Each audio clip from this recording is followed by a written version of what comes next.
Well, hey, friends, welcome back to another episode of Mike's podcast. It's good to have you with us again. And I am really grateful to have a friend of mine on with us today. Dr. Marcus Goodie Goodloe is somebody I've gotten to know over the last several years. He and I served together at a church where he and I would share teaching responsibilities there some and got to know him and got to also learn a lot from him. That his PhD work is in MLK studies, in a section of MLK studies. And so just have been so grateful for his voice in my life, the way that he has challenged me at times, some of the things that I've been able to learn from him. So really grateful. So Goody, thank you for hanging out with me today. Well, it's great to be with you and all your listeners. Thank you, Mike. I appreciate it. Thanks for having me. Hey, Goody, for our friends on here who don't know you, would you give just a little bit of context for who you are? Even like, I think maybe even like our friends from Parkcrest might not know a little bit of your story of kind of where you grew up and your how you ended up in ministry. Yeah, thanks again so much. Honored to be with you today.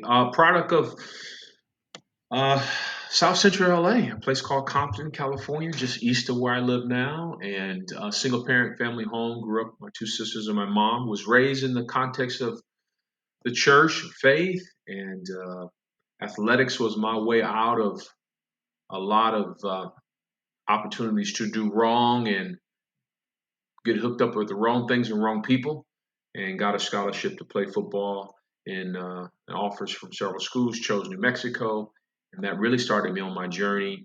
Always felt a deep sense of calling to help people, even from the youngest times of my memory. Was a King novel scholar when I was a kid. Would listen to his speeches when I was a young kid growing up every night. Back then, you could get access to King's speeches by what they call cassette tapes. And I remember listening to those tapes when I was in the fourth, fifth, sixth, seventh grade, and we'll put them on my little Sony Walkman. It felt I wanted to change the world. The question was, I didn't know how I wanted to do that, or wasn't settled on that. Had long been sort of spoken into my life prophetically that I would preach, but I was also involved in local politics and things like that. But settled on formally in the ministry and went on to school there and studied and married an amazing woman when I was in had just finished graduate work. And we have two teens or young adults, Josh and Hannah. Hannah's 18, a graduate for the class of 2020, which will is a class that will be remembered for many things, certainly among them in these difficult times. And then my son Josh will be 16 next week, and so we're just blessed to live here in the South Bay. And I've devoted pretty much the balance of my life to issues of justice and equality, and doing that in various ways: leadership development, synergy, in various ways for various organizations. A lot, obviously, through nonprofit like faith communities, but now in the last several years through businesses and organizations, including police departments. So that's kind of a little rundown on my journey there.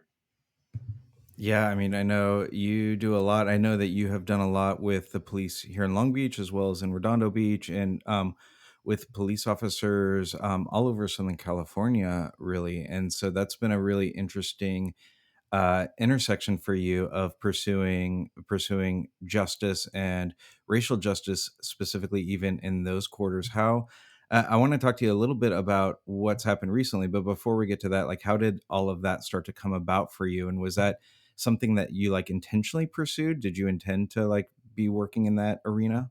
Really, I wrote a book, I wrote a couple of books. First book is called Kingmaker. Second book, most recent book, is 2017, is called Habits.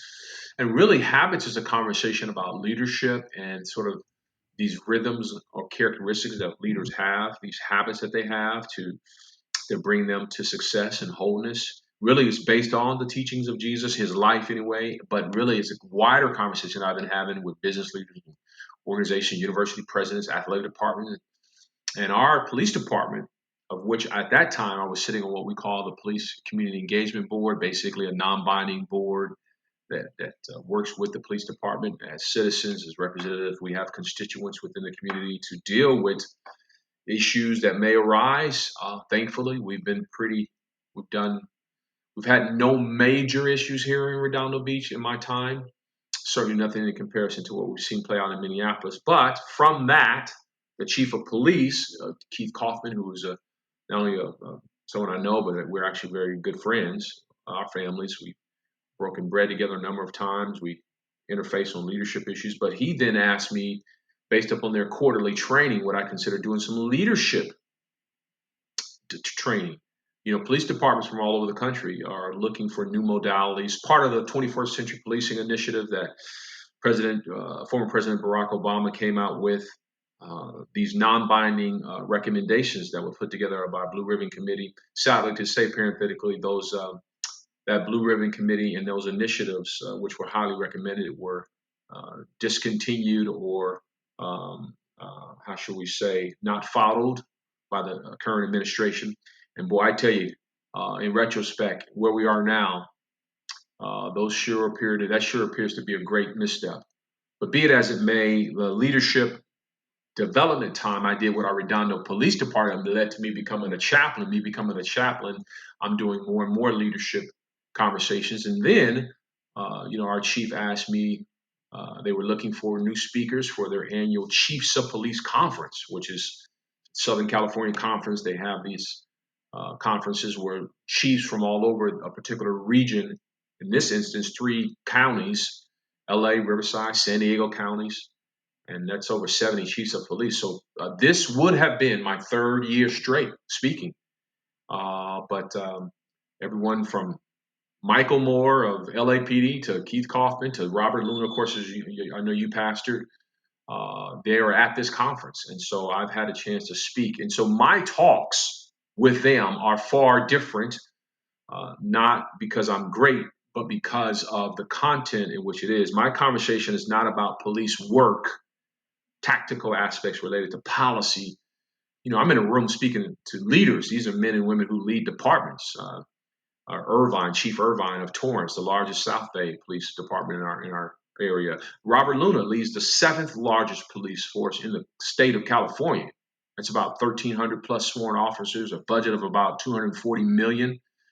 But the conversation I'm having with these chiefs is about leadership, synergy, about culture, about environment, about ethics, about habits, about developing habits. And so things that we saw play out in places like Minneapolis and other cities with regard to policing issues within brown and black communities, we dare not treat these as individual acts. Even what Chief Kaufman told me yesterday is part of the problem that we saw play out in Minneapolis. Is not only in the tragic death of George Floyd, whose memorial, by the way, one of 3 memorials I just watched today. There will be more there in Minneapolis. I just watched it live on MSNBC. But the chief said it was an issue tragic in of itself to watch an officer snuff out the life of a man on the asphalt in the middle of the day, but to watch the other 3 officers, codify this behavior, in no way, try to impede or stop. And he says that's a cultural environment issue. And so those are things I talk about. I talk about, we use in sports. Hey, when you have a new coach comes into a losing program, we're going to establish a winning culture. Hey, businesses talk about a successful culture, the right culture. Jim Collins in his book, Good to Great, talks about these things, right? So police departments have cultures. You have a culture of, hey, if I want to get along, I got to what? Go along. And that's probably was the case in real time as we watched George Floyd meet his maker over the span of 8.5 minutes, crying out for his mother and pleading out for air and for mercy. So a culture allows it, just not the act of one man, but a culture allows that.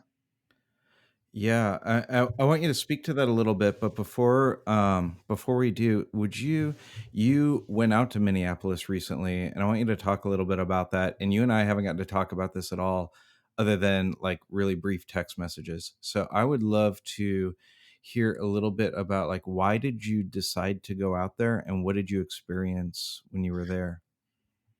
You know, like most Americans, I watched as events played out on the television screen. I was sitting in my home and caught wind of the video on that Monday, and then by that Tuesday, learning a little bit more details. And I think Wednesday night, I asked my wife. I was in my study, my office, and I asked my wife, I just, hey, I want to talk to you a bit. I've been on quarantine. I haven't really traveled at all since my last travel was, as but your listeners may not know, I travel and speak for a living. I mean, I actually travel and speak to groups, businesses, and churches and universities, et cetera, et cetera. But I haven't traveled since March. My last travel was the first week of March. So I haven't been out on a plane. I haven't Yeah, I've been on quarantine like everyone else. So was my family. And I told her that I needed her help. I needed her support. That I felt like a tweet wasn't enough, an article writing wasn't enough, a Facebook post wasn't enough. I said, even in the midst of enormous financial hardship and uncertainty, even in the midst of COVID for our family and as well as so many other Americans, that I felt compelled to go. And so I got on the phone. I purchased a ticket, secured a hotel room, and subsequently Ubers, all on my own. And there were a couple people who, when they discovered I was going, wanted to try to help. And I give those people public credit on my social media platforms. But one in particular, who we know, she was the first. Our dear colleague April Diaz and her family said, "Hey, brother, we feel compelled, we feel led to help you." And that seed that was sown really was a confirmation of what I had already decided. And as if I needed to be any more, convinced I needed to go. As I was packing Thursday, I had an early for my wake up call was 4 a.m. Friday morning. I was to be on the plane by 6:15, and I got a call. I saw a post from a guy named Jonathan Veal. You don't know him, but I've had a chance to mentor several women and men in ministry over my life. He was one of those individuals that actually accepted his call in the ministry under my tutelage, which was a great honor. We served together on the staff. He was a volunteer where I served on staff at Tony Evans Church from years ago, 20 years ago, almost 20 years ago. And Jonathan's about 5 years younger than me, maybe. And he put a post up on Facebook and said, Gonna miss you, my bro," something. And everything's trending. And so I'm like, I'm trying to make sense of that. It was 9 o'clock my time. I called him at 11 o'clock his time. And, I was like, "Bro, what's going on?" He says, "Man, I was in the lunchroom at seventh grade in the inner city of the Fifth Ward. In walks this dude, 6'1". Everyone gravitates towards him. We become best of friends. We play on the same basketball team, same high school team, football team. We lose no more than 5 games in our high school football. This guy was one of the first to dunk in a game in our particular class. He said when we grew up in a housing project, this pastor wanted to do an alternative event for gangbangers other than like doing violent acts. Hey, let's come together and play basketball. They put on a basketball tournament. He said, "Man, my friend helped put it together." And he said another time this same pastor came through in this Fifth Ward housing project of Houston, wanted to do a baptismal, got to get a portable big blow up baptism and needed help putting it together. My friend Goodie, man, helped put it together. He's telling me all these stories. He said, "Man, at some point, we don't refer to each other by name. We just call each other by our jersey numbers. He was 88. I'm 42. He's telling me all this. And he said, and Goodie, like you, man, I watched things happen on a Monday, not realizing when I woke up Tuesday, the flood of texts and updates on my phone because I saw the name that I was too familiar with, a name that I had known since I was in the seventh grade." He said, "Goodie, I watched on Monday not knowing my friend George Floyd, my classmate George Floyd's life being snuffed out." And Wow. when Jonathan Veal told that story to me, um, it was beyond just a trip. It was a massa, a burden. It was, I must go through Samaria moment for me. I knew why, if for nothing else. I was attending, traveling, risking COVID, financial hardship, and everything else. I was doing it for no other reason because of a Jonathan Veal, because I'm one person away from knowing George Floyd, because I'm a black man, because injustice was in Minneapolis. And it's not just in Minneapolis. injustice is, on this issue at least, is a thing for which we see has seen across our nation.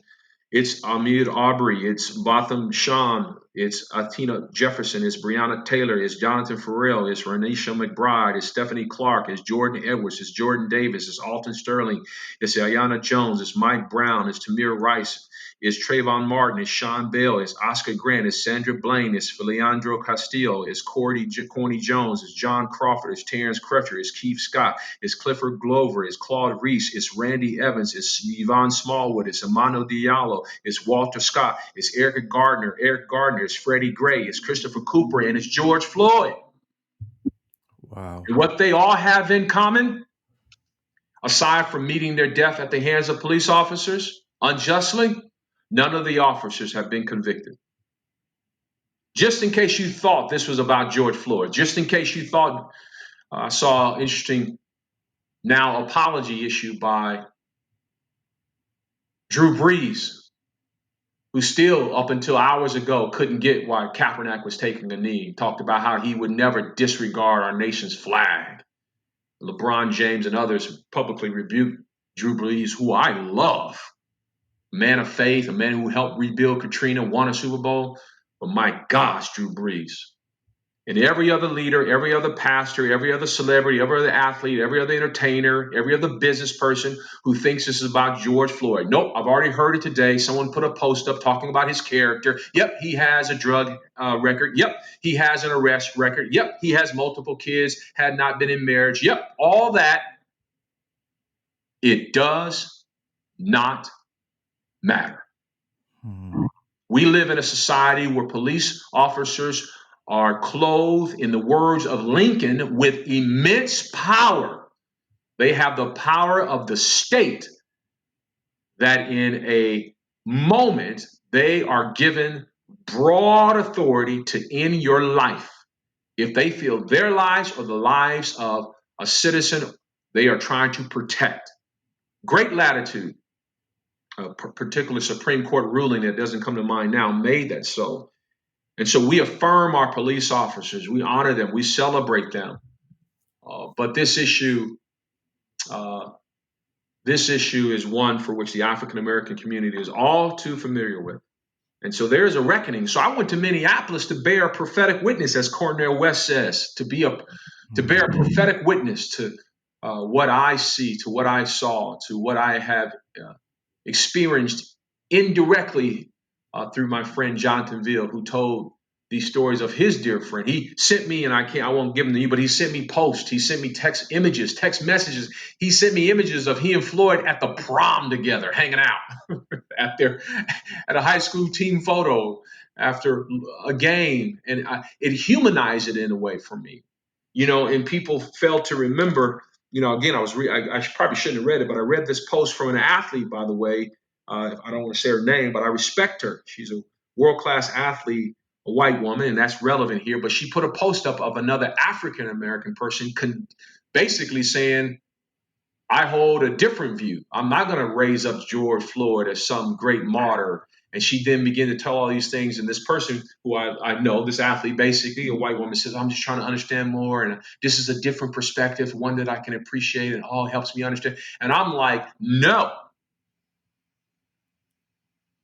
Particularly those of us who call ourselves followers of the teachings of Jesus. At what point in your worship service do you not acknowledge David? Go ahead, I'll wait. Hmm. Have you not looked at David's rap sheet? Lest we forget who Paul was when his name was Saul. I could go on. Have you looked at the Hall of Faith?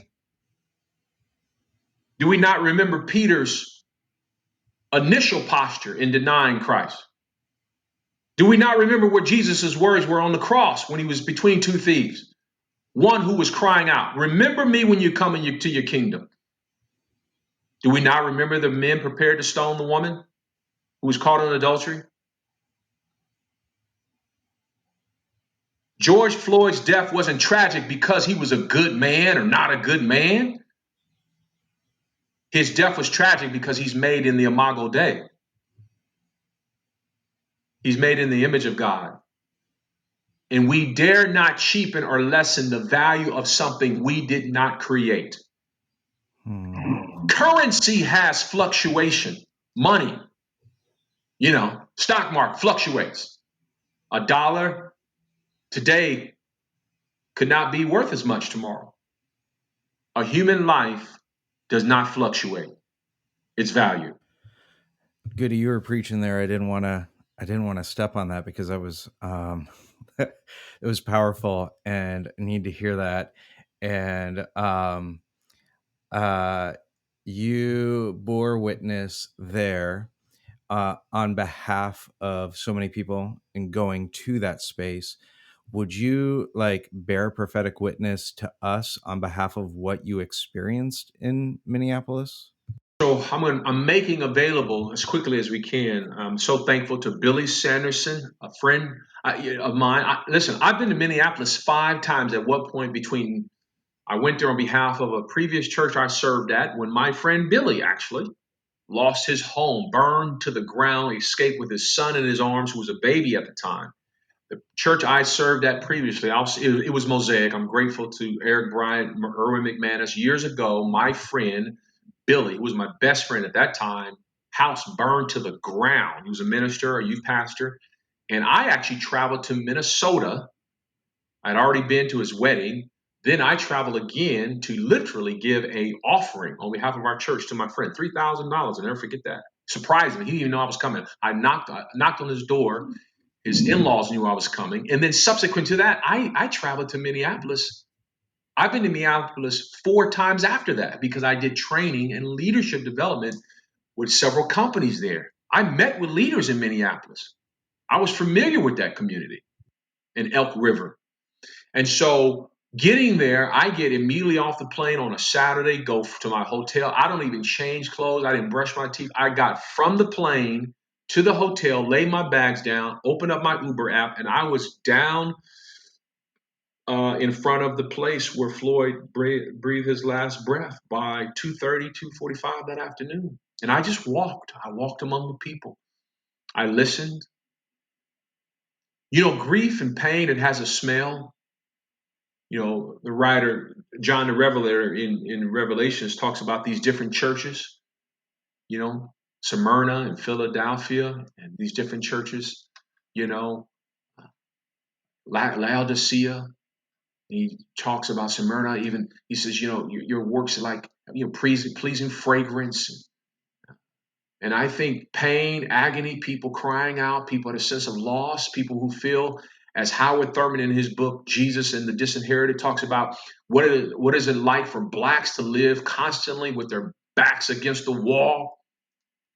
And so I'm walking and I'm seeing people who are living their lives constantly with their back against the wall in terms of issues of justice and equality. And I just listened. I talked to business owners and common people who were just walking the streets. I would say a third of the crowd at that time was white, probably more than that now. I saw young people, University of Minnesota, other colleges, they are rallying. And then in the subsequent day and a half, 2 days I was there, I came back again Sunday night.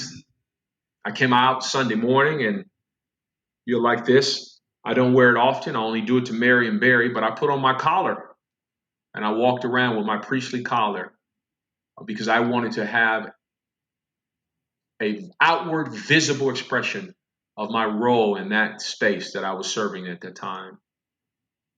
I heard stories. I watched a white man in his early 50s standing in front of a burned out structure that stood 3 stories, a building. Later learning it was a restaurant called the Talk of the Town. I guess it had an upper level. And he was there crying. I just asked him his name. And he works for actually a nonprofit cancer organization. So we had that immediate bond. I told him about my wife's battle with cancer. He said, I'm just here crying because this is the place where my friends own this business. This business has been around since I was a young kid, but they've only owned it for the last 6 or 7 years. He says, but they lost everything.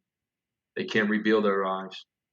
I walked a row of businesses owned by minority businesses, Ethiopian one, a Haitian, a Asian person, a black, a mixed couple, interracial couple, lost everything. That Sunday morning, I saw people coming out of their cars with brooms and dustpans and trash bags coming to clean up their community. But as painful as the destruction of property was, God knows I don't condone such acts. It pales in comparison to the pain in which I saw and heard and felt people talk about what it was like to constantly live with their backs against the wall. To think that Ahmaud Arbery's killers, two citizens, one with his concealed license weapon permit or carry permit on suspension, by the way. Let's just set that aside. The idea that two white men could travel in a truck in the broad daylight in the cul-de-sac of a suburban city in Georgia and take the life of a black man while running, thinking was the responsible person for some suspected theft or burglary. The fact that that event happened in February,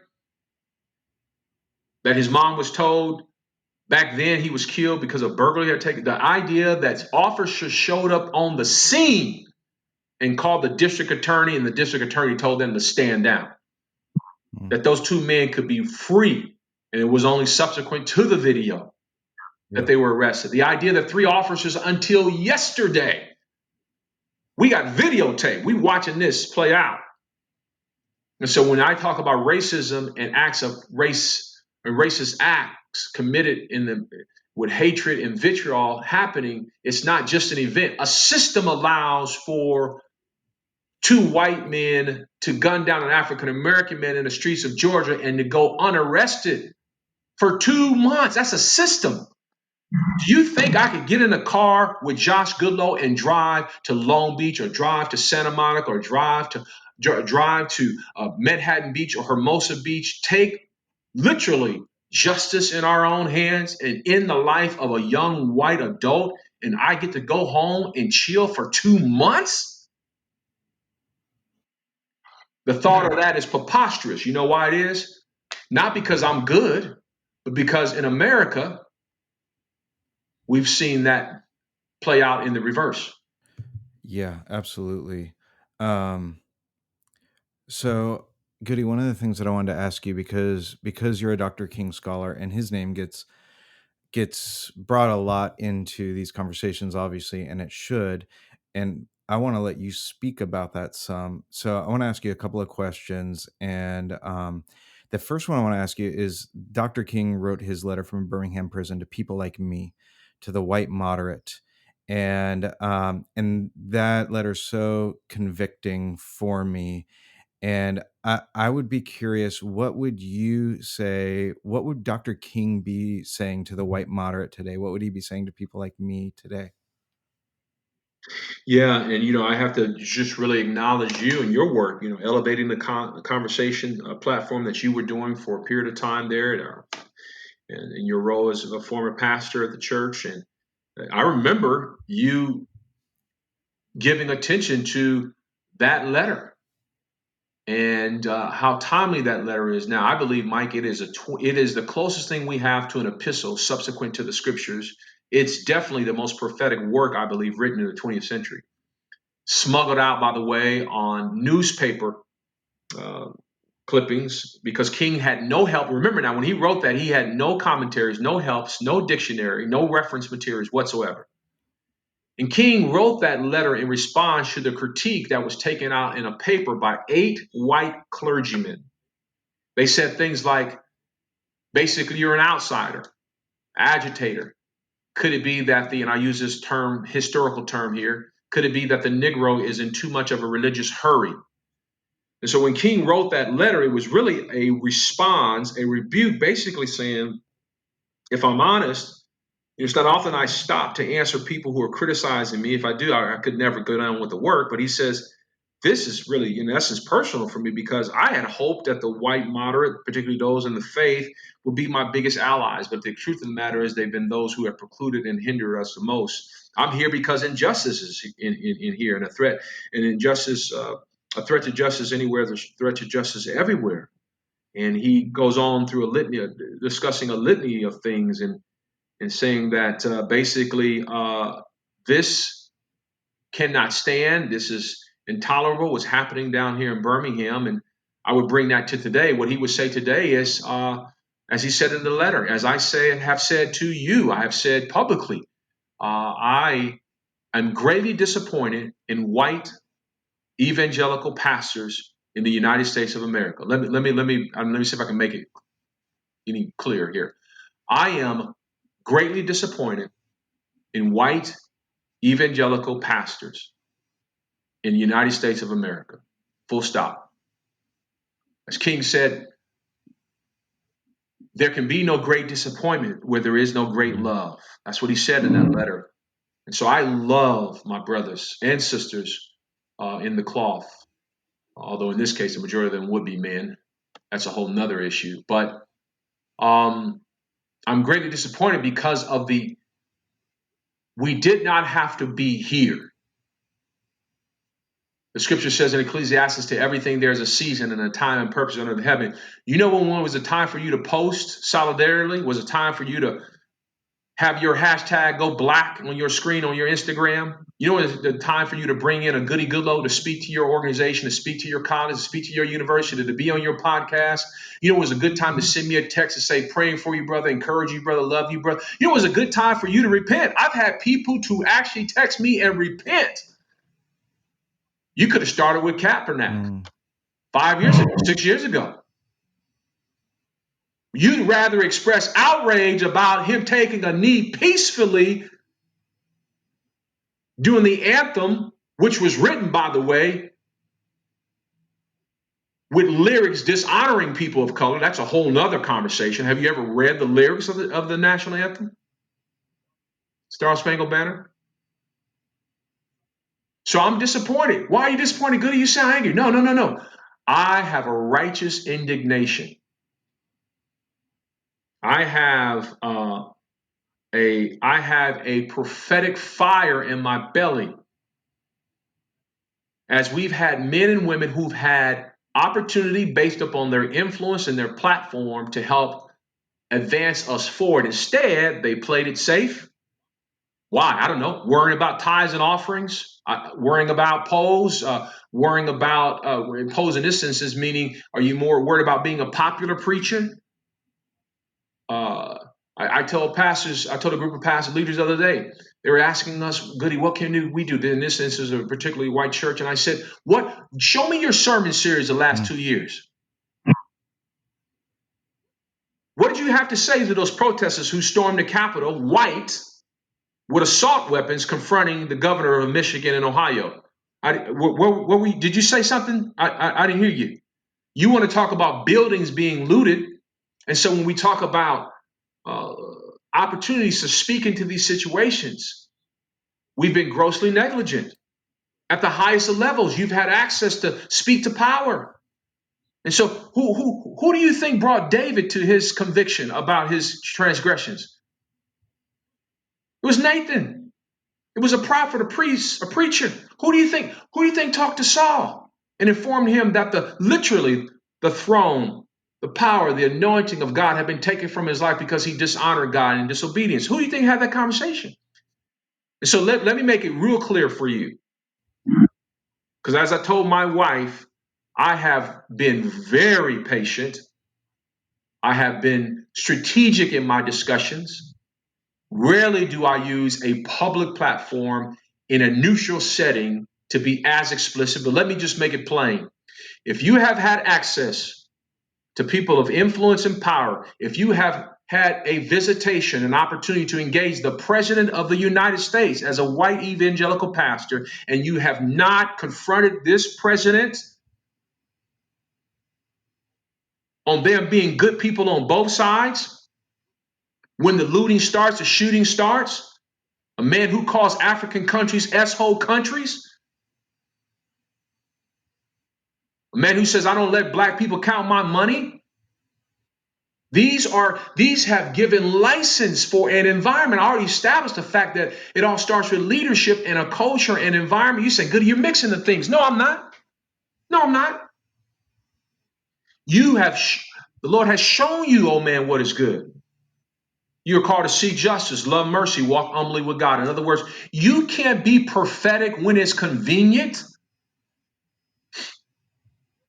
Your brothers and sisters have been hurting. Listen, you can't be caught up in the trappings of the White House and the power. You can't be impressed with the tea in China they serve you Hmm. on.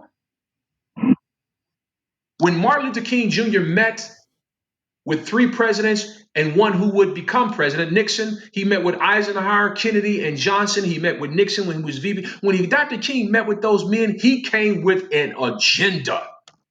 You can't be showing up for a prayer breakfast and leaving there just having had some bacon and eggs, and yet people in your pews are still hurting from lack of health care, hurting from lack of access to jobs, hurting because we have a gross miscarriage of justice in our judicial system, hurting from because we have more weapons on our streets in this country than any other developed nation in the world. We have over 30,000 people who end their lives in handgun violence, all these issues. Oh, goody, man, that's social God. I'm just going to preach the gospel. You're talking about, no, no, no, no. I never thought I would quote a pastor from this particular denomination, which I won't say, but this pastor, which is a very thriving movement, I'll tell you what it is offline, Mike, but this pastor, man, he said, we have allowed abuses such as racism, particularly as white Christians, because we have presented a truncated Hmm. gospel, an abridged gospel. And it dawned on me. I was like, this dude. Now, they're wrong on a whole lot of other things, but this guy, but you know what? On this point, Mike, last Yeah. point on this, we don't need, I don't need your hashtags. I appreciate your texts. Um, it's time to go to work now. I call upon every preacher, teacher, person who gives leadership in business, sports teams, entertainment, you name it. If you are not an African American, you have a moral obligation. If you follow the teachings of Jesus, you have a moral obligation to do some self-examination and to see how you can advance the ball forward. I can give you some specifics, but I'll stop there. But this is a defining moment in not only history but in Christendom. Yeah. I mean, it is hard and it hurts a bit to hear those things, but we need to hear those things. I feel like you're offering a prophetic word to us right now, and prophetic words are not always something that are easy and comfortable. They should make us feel a bit uncomfortable. They should shake us a little bit. They should like sit in us, and like when something like that hits us, our often default response is to be defensive or to explain it away or to like, no, no, no, but Goody, you don't know about this or about this or about this. And I think if I can say something to my friends who are listening, if you just let that hit you and you just like sit in it for a minute, let it hit you. Don't explain it away. Don't give excuses. Don't say, but what about, like just kind of let it hit you and just ask like, why is this bothering me so much? Why is that hard for me to hear? What about that is difficult? um and before we move on from that too quickly, because I would like for you to offer a couple of thoughts on like how do we move forward, but if I could ask just one more thing about Dr. King. I see him being used a lot on social media right now to both justify rioting and then to also push against the rioting. I see him being utilized by a lot of different, basically people utilizing him to justify whatever their vantage point is. Could you speak a bit about like how Dr. King might be reacting in this moment? Sure, Dr. King was a man who practiced nonviolence, full stop. If you are committing acts of violence, whether that's destruction of property or endangering the lives of law enforcement or citizens, in the name of George Floyd, you're not a follower, I say, not only the teachings of Jesus, but you're definitely not consistent with the values of Dr. King. I want to make that unequivocally clear. But as Kareem Abdul-Jabbar stated eloquently early in his article he wrote, and then which and I have spoken of, even what Dr. King has said, it's riots are the language of the unheard. In other words, don't put a post up about Dr. King speaking about nonviolence if you are not ready to put a post up calling for the issue of justice and equality for which Dr. King was ultimately speaking to. You can't have more of an outrage about structures being burned as opposed to lives being taken unjustly. It's just you can't. It dawned on me, Mike, when we started this podcast, we were kind of getting ready, and I was thinking to myself, what is it that I do that's uncomfortable for 8.5 minutes that I impose upon myself or that someone imposes upon me? Let me be very specific. George Floyd met his death, which took a span of over 8.5 minutes. If we sat on this podcast for 8.5 minutes, people would leave. Hmm. They think something was technically wrong. I don't think we have an appreciation for the gravity of what we're talking about here. And so what Dr. King would say is, hey, in fact, Dr. King went back to Memphis in part because the initial march in Memphis for work sanitation workers erupted in violence. They protested. People start rioting. And Dr. King told Jesse Jackson and Andy Young and Ralph Abernathy, his closest colleagues at the time, he said, I must go back to Memphis. And they were like, Doc, we got to get on to Chicago. They were after Detroit. And Dr. King said, I got to go back to Memphis because part of the headlines was that SCLC, King being its founder and leader, had led a march that was of violence. And Dr. King said, that is not who we are. This march was not initially successful, and I can't allow that narrative to play. It's not who we are. It's not who I am. So King went back to Memphis. He's in his hotel room. He actually has a cold. He's sick. It's storming. It's raining the night before, April 3rd. He goes to the hotel. He's at his hotel where our rally is happening at the church. And they say, King, you got to get here, man. There's thousands of people here. I know you said you're going to turn in for the evening. That's when he gives his last speech. I've been to the mountaintop. But King had returned to Memphis because he wanted to underscore the importance of nonviolence, but he understood people's anguish and pain. And so when people lash out, people do things that are not consistent or common with their character. So the Dodgers win, the Lakers win, and you have some knuckleheads going. I remember a few championships. I was born and raised in LA like you. I remember a back-to-back championship. It's like I remember property being destroyed and windows broken and people standing up on cars and banging stuff. And yeah, our team won. Who does that? What rational person does that? I don't know. Have you ever done something that was irrational? You were embarrassed about as a result of your anger? Am I saying everyone's doing that, specifically running out because of that? No, but I am saying 2 months ago, people weren't rioting randomly, burning up buildings through the streets. Right.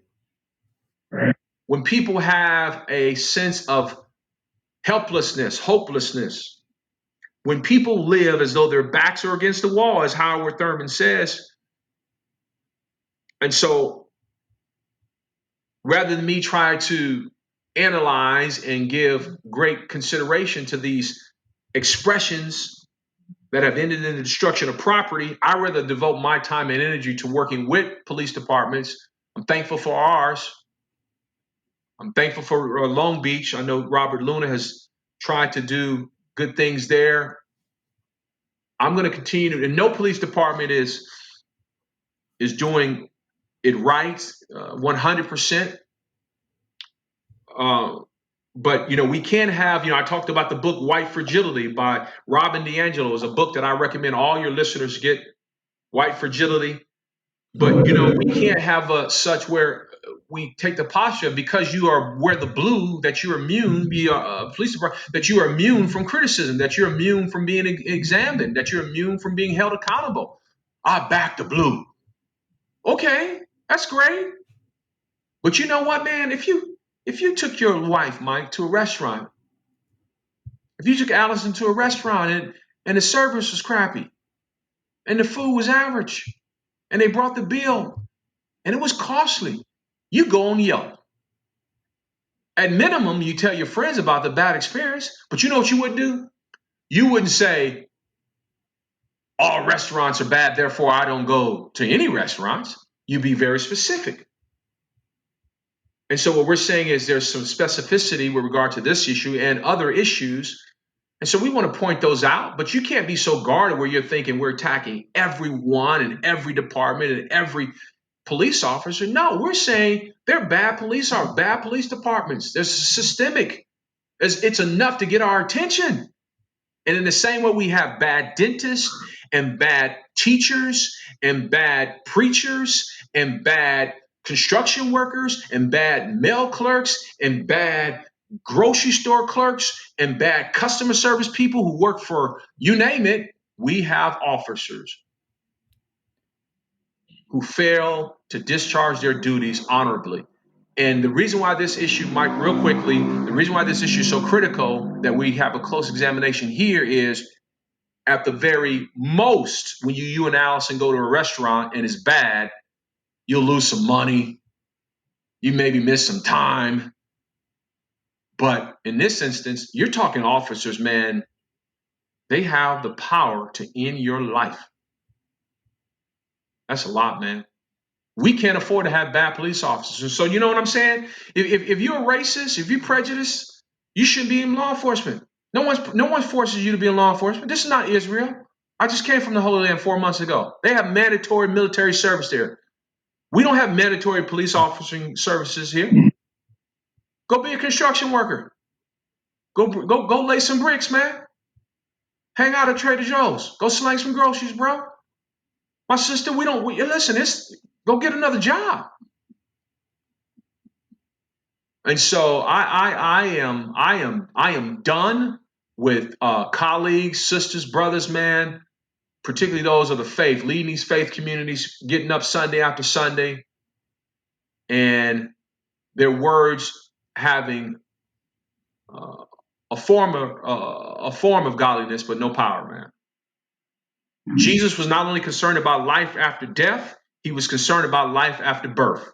And if you are not addressing the issues of our time, as one great preacher said, you ought to have the scriptures in one hand and a newspaper in the other. In other words, you ought to be informed. What is happening in our time? What is happening in our moment? This is a defining moment. This is what the Germans called a Zeitgeist moment, where it's the events, the meanings, and the beliefs, the ideas of the time that they're conforming right here. And so the events of Minneapolis captured the zeitgeist of the 21st century. This issue of race and racism and prejudice and injustice is the singular issue of our time for the church specifically. There's no doubt. So, for our friends who are listening, who are like just like waking up to this and realizing, like, yeah, this is something I need to be invested somehow. I need to like start understanding my contribution into this. I need to start understanding what I can do about it. Could you give a couple of thoughts on here's what it looks like to start engaging? And then also, I want you to also tell us like how people like know what you're doing, how people support your work, how people can even have you be a part of coming into organizations, churches, nonprofits, companies, for-profit companies to help work through some of this stuff. So give us some like, here's what you can do, but also like tell us about how they can get in touch with you and support your work. Sure, sure. And I appreciate that. Thank you so much again for having me. Just real quick, just some thoughts in terms of what you could do. As you know, I wrote an article that came out on the platform through Dallas Baptist University, my alma mater, also where I'm an adjunct professor. I'm also a fellow for our institute there. And I wrote this article really in response to a friend of mine by the name of Dave Bruskus. He's a pastor, white pastor. He pastors one of the campuses of the Village Church out of Texas, well-known senior pastor there. And I wrote this in response to his question. And his question simply was, hey, Goody, what can I do? You know, what can I do? And I believe Dave Bruskus, as so many are, was serious in that question. And so it's entitled, What You Can Do in Response to George Floyd. And I just run through a couple of these. I just wrote down, one, speak up. Silence has never been the recipient of Moral Courage Award. You're not speaking up is making a statement. Support organizations that are on the front line. NAACP Legal Defense Fund, the Equal Justice Initiative. Many of you saw the movie Just Mercy. That's the work that they're doing. That's them. Sojourners. Support. I'm in the trenches. GoodieGoodloe.com. Support what I'm doing. If I'm willing to get on a plane and risk COVID and rioting, support me in that effort. You're not willing to go, support me to go. That's right. I said that. Go ahead and you can do that. I'll accept I'll it. link to people to do that GoodieGoodloe.com. as well. Love for people to support you in your Yeah. work. Thank you. Read. I talk about reading, being informed. Don't stand up and talk about stuff you don't know. So you need to be informed. The Warmth of Other Suns by Isabel Wilkerson. The New Jim Crow South. White Fragility. Between the World and Me. Thaisa Coates, man. Michael Eric Dyson, his work. Slavery by Another Name. These are some great works. Jesus and the Disinherited by Howard Thurman. Know what racism is. It's not just an act. Racism is a system. I've already touched upon that. Engage your faith. Faith without works is dead, James says in the scriptures. If you are a person of faith, you should look to the scriptures for guidance on these matters, but you also should lift your heads from out of the scriptures and see the context for which you live and are living. We don't just need you to Bible thump some scriptures. We don't need folks to have prayer vigils, but yet not have a plan and a policy and some procedures. Martin Luther King Jr. did more than march. He helped register people to vote.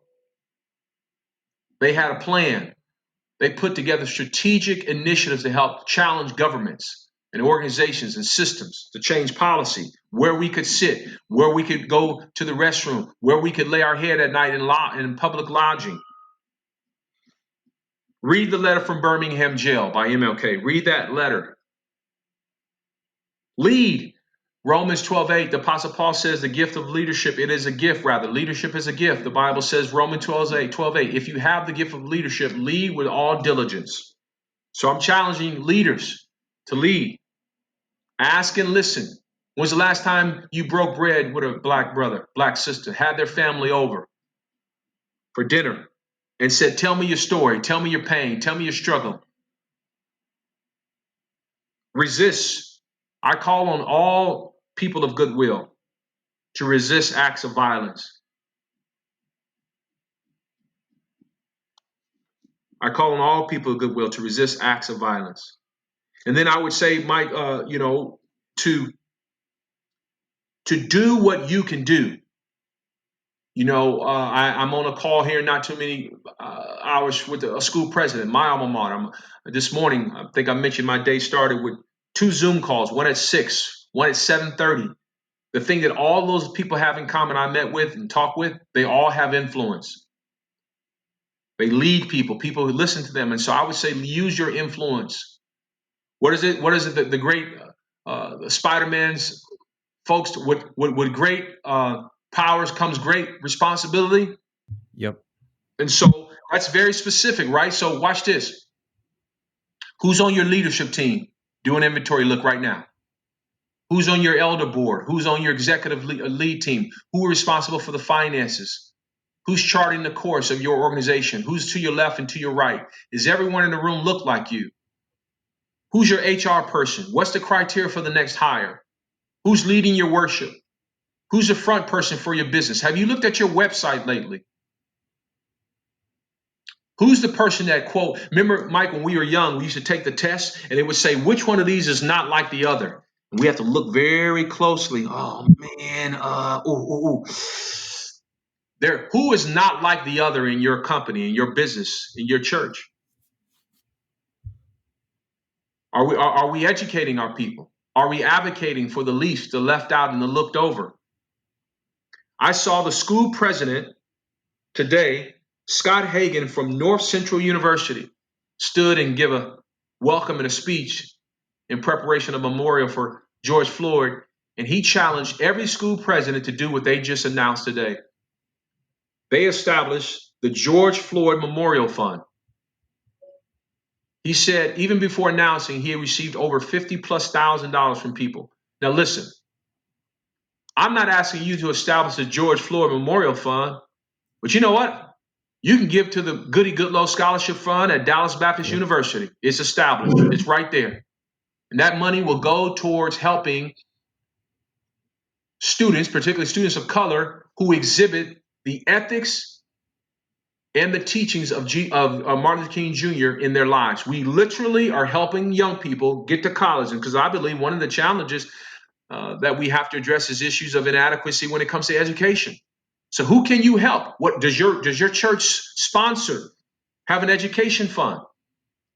If you are an affluent church, a white church, a non-dominant, predominant African American church, do you have scholarship funds? What are we doing for access for such? Who's on my leadership team? The next hire.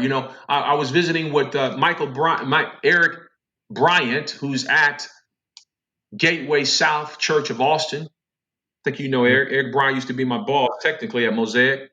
He told me on the phone yesterday. I spoke to the entire community of Gateway yesterday. He said, Goody, as an executive pastor, I have the Rooney Rule in my hiring practice.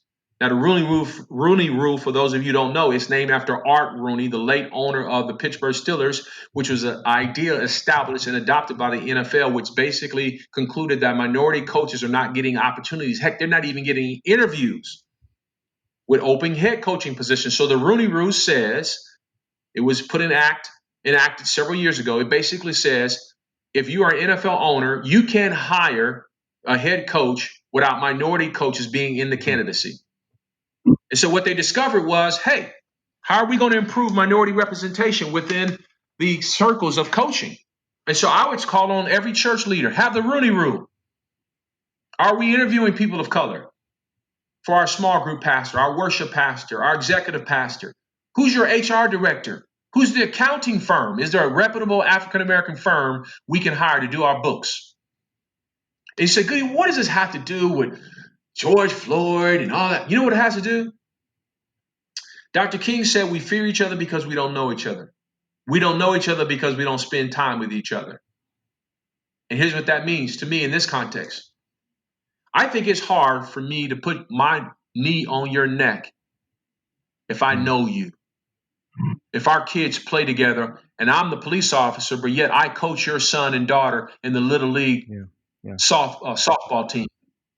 I think it's hard for me to bring violence to you unjustly if I shop next to you at the Whole Foods, or get my medicine at the right aid where I see your daughter works, or if I worship next to you in the house of God, or if I'm running and jogging on the trail in the local park and I see you, I'm familiar with your face, may not remember your name, but you know what? I see you.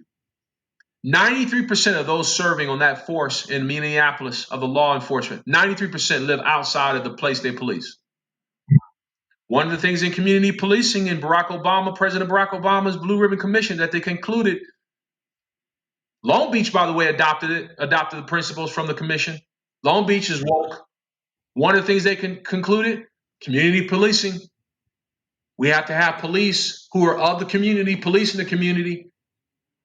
We are the community leading the way in law enforcement. That's our motto here in Redondo. In other words, we don't have police officers driving out to come into work from long distances. I recognize finances are at play in some, but you know what? Some departments give incentives. They give incentives to their officers. I believe churches can give incentives. Businesses can give incentives. We want our CEO, we want our HR person, we want our worship leader, we want to live in the context in which Yeah. they serve. And so that familiarity has you to go, hey, I recognize this brother. Hey, I recognize his sister. I'm going to give this person the benefit of the doubt. That unfamiliarity is not in play. And so when we don't know things, we don't know people, we fear. And so that fear then is acting out in various ways. Sometimes it's simply a woman walking across the street to avoid me, as in the case for me a year and a half ago. In other cases, it's an officer who kneels on the back of a neck of a man on the asphalt on the ground in Minneapolis, Minnesota for 8.5+ minutes until he breathed his last breath. George Floyd narrated his own death. Think about that. He narrated his own death, crying out to a mom who was already dead. I believe he saw his mom in that moments of transition. Goody, you have offered us a significant challenge. You have, um, it was Goody Unfiltered today, which I appreciate. I have had moments where I get to experience that at lunches and stuff with you, and I know that you have been really, really thoughtful about the way that you talk about these things publicly. And so I think it even says something about the reality of the moment that we're in and what that is doing within you, that you're kind of taking those filters off and saying like I'm just going to say it. I'm not like I'm tired of like kind of dancing around it. I'm tired of trying to be a little bit cautious here. Tired of trying to like kind of cater in a certain kind of way, and I'm just going to say it. And those of us who are white, those of us who are white leaders, like we need to hear it. We need to let it hit us, and like I said earlier, we need to not just immediately react with defensiveness, but like hear it and receive it and sit with it a bit and then be challenged to do something. And so I'm going to provide links to all the things that you've mentioned here. I'll put that all in there. Links to you and to your work, to your social media stuff, to goodygoodloe.com, to all of those things. Goody, I'm so grateful to that you spent time with me today. I know you spent time with all kinds of people over these past few days, and so I'm really, really grateful for that. And I'm also really grateful for your friendship. I'm grateful for the ways that you've challenged me and the ways that you've been a friend to me. So thanks. Well, thank you, Mike, and thank you so much for this opportunity to speak. My heart is one of not just reconciliation, but justice and fairness and equality for all. I believe that's consistent with the scriptures, and I believe that the light and love of the teachings of Jesus are there for us as a not only for us to live our lives, but also to live in community with others. And so, my hope is that all your listeners will do some self-examination, some real internal examination in terms of what they can do to help advance a message of faith, hope, and love to those who desperately need it, and of course in our nation and our world. Thanks. Thanks. Thanks for listening, everyone. Grace and peace to you all.